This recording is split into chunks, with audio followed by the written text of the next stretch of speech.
Teve um jantar aí ontem, na casa do Naginarras.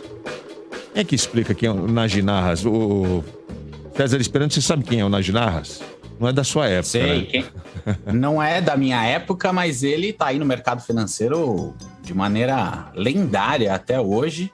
E ele foi responsável, quem se lembra aí, pela Bolsa do Rio de Janeiro. No Brasil, a gente já teve 2 bolsas e a Bolsa do Rio de Janeiro praticamente foi à falência. Ele quebrou a bolsa.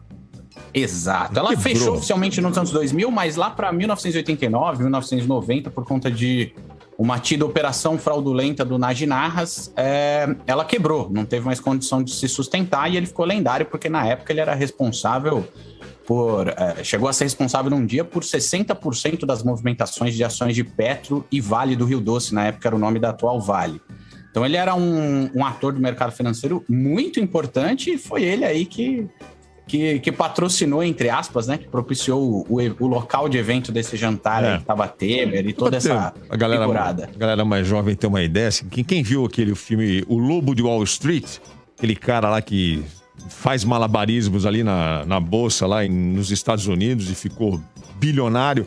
O Lobo de Wall Street do filme seria estagiário do Naginarras, pra vocês terem uma ideia do que esse cara já aprontou quebrando a Bolsa do Rio. Ele foi preso, né? Em 2008 ele chegou a ser preso.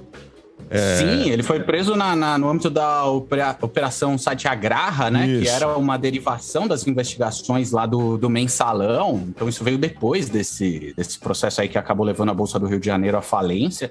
Se tiver um tempo, eu até tento explicar aqui como é que ele fez essa mega operação fraudulenta aí, porque, cara, é um case único. Dá um filme, fácil. Dá um filmaço essa história, mas enfim. Vamos falar do jantar, né? Na casa dele aconteceu ontem um jantar com a presença de políticos, empresários, e o jantar foi feito para homenagear o Michel Temer. Foi feito um vídeo ali, em determinado momento, porque havia, dentre os convidados estava o humorista, o André Marinho, que faz imitações. Ele fez uma imitação do Jair Bolsonaro e a gente tem um vídeo aí. Pode soltar o vídeo pra gente aí, Vini? Esse vídeo repercutiu bastante nas redes sociais, você talvez tenha visto já, mas para quem não viu, vai ouvir agora nesse momento pelo rádio ou acompanhar pelo nosso canal no YouTube a imitação do André Marinho no jantar na casa do Naginarras para o Michel Temer e convidados. Solta o vídeo aí. Essa cartinha que eu recebi, tua, eu achei ela meio infantil, meio marica. Eu tô achando que foi o Michelzinho que mandou pra mim. Porque cadê a parte que eu combinei contigo de queimar o STF? Cadê a parte que eu combinei de roubar as perucas do Fux? Cadê a parte que eu combinei de botar um pau de arara na Praça das Três Poderes e dar de chibata no lombo do Alexandre de Moraes? Assim não vai dar. Mas já que tu me salvou aí, você está acreditado junto ao meu governo aí. E quando tu quiser, tu só pode me ligar aí que eu te recebo aí com os meus cupichos aí, que vão estar prontos aí para botar um tapete vermelho para você aí, tá ok? Tá bom. Depois a gente deixa esse vídeo inteiro ali nas nossas redes sociais. Mas é importante destacar que, para quem não acompanha com as imagens, é uma mesa grande, talheres de prata, pratos finos, taças de champanhe, de vinho. É um lugar muito chique, muito sofisticado. Não sei o que eles comeram, não sei que vinho eles tomaram, mas com certeza era tudo muito caro, tudo do bom e do melhor. Mas por que repercutiu tanto isso, gente? Cláudio, me explica por que esse vídeo incomodou tanto e tanta gente comentou nas redes sociais, gente de todos os lados, da esquerda, da direita. E você vê um grupo de senhores brancos sentados à mesa de com fartura, debochando do presidente, de certa forma, uma representação do que a elite pensa a respeito do Bolsonaro. Pode ser, não estou dizendo que é uma das formas de interpretar. A elite vê o Bolsonaro como uma grande piada, como um grande deboche.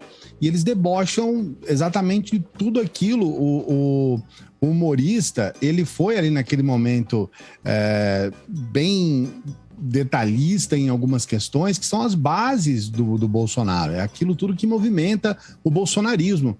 E eles estavam todos lá rindo, talvez quase que num pré-lançamento da campanha do Temer. Porque quem filmou isso daí foi o marqueteiro do Temer, e o Temer já colocou aí postagens no seu Instagram, ele está entrando agora nesse mundo de internet, Então a gente percebe que há uma série de elementos aí. O primeiro é a imagem do ponto de vista iconográfico, né? Você olhar essa imagem já é uma coisa que diz muito.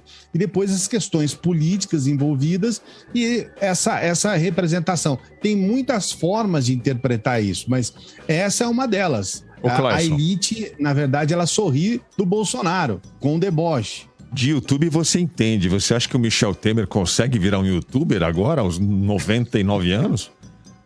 Eu acho difícil, mas hoje, com dinheiro, você consegue sim. Ele já está conseguindo. Ele já está tendo uma certa relevância. Ele aproveita um momento que é um fato nacional, um momento importante. De certa forma, a gente não pode negar que foi um momento que favoreceu muito a ele. Essa situação da carta foi algo que favoreceu ao Bolsonaro, mas favoreceu a ele. E é importante a gente levar aqui em consideração que o Alexandre de Moraes foi colocado lá pelo Temer. Então, de certa forma, foi muito coerente chamar o Temer para tentar colocar panos quentes nisso. Agora, hoje, de fato, as pessoas podem ter um consumo desse material do Temer até por curiosidade, mas isso não significa que vá voltar em termos mais específicos com voto. Que vai trazer voto para ele. Eu lembro que houve uma campanha digital muito interessante com o Meirelles, e isso não se transformou, ainda na época, ainda em 2018, o Meirelles teve um aporte financeiro muito grande na campanha digital dele, ele conseguiu criar memes, ele conseguiu, de alguma forma, trazer essa linguagem, mas não deu muito certo, pelo que a gente percebeu nos resultados das eleições. Isabela, você viu todo esse problema na gargalhada ali que o Temer dá durante a imitação, durante a performance do humorista? Você acha que isso soou como deboche ou isso foi um momento ali do jantar que rolou e tudo bem? Eu fiquei pensando uma coisa enquanto o Clayson falava, que eu acho que é a seguinte, né? E estava aqui com os meus pensamentos, né? Eu acho que eu tenho muita inveja com a autoestima de alguns homens, assim. Nossa, se eu tivesse 1/10 dessa autoestima de alguns, principalmente alguns políticos, o Temer é um deles, né? Assim, outro também que eu fico admirada, assim, com a autoestima que tem, que é desproporcional, inclusive, né? A realidade é o Paulo Guedes, né? Quando o Paulo Guedes fala, eu vou no restaurante ou no mercado, as pessoas batem palma para mim. O Temer, né, quando ele era presidente, tinham aquelas pesquisas, né, para saber a aprovação do Temer, e a aprovação do Temer teve uma pesquisa que me chamou bastante atenção, porque ela ficava em torno de 1%. Então, só 1% da população brasileira estava satisfeita, apoiava, né, a gestão do Temer. Quem trabalha com pesquisa sabe, quem lê pesquisa sabe, que essas pesquisas de opinião, elas oscilam 2 pontos para mais ou 2 pontos para menos, né? Então, elas têm uma margem de erro. O que significa que, virtualmente, a gente até poderia dizer que, dentro da margem de erro, ninguém apoiava o Michel Temer, né? Quase que não tinha eleitores apoiando. Então, me chama muita atenção, assim, porque, no final das contas, olhando para a política, eu acho que funciona, né? Quando você tem bastante autoestima, bastante dinheiro, bastante recursos, se tiver uma família que está na política também, ajuda, porque no final das contas acaba funcionando.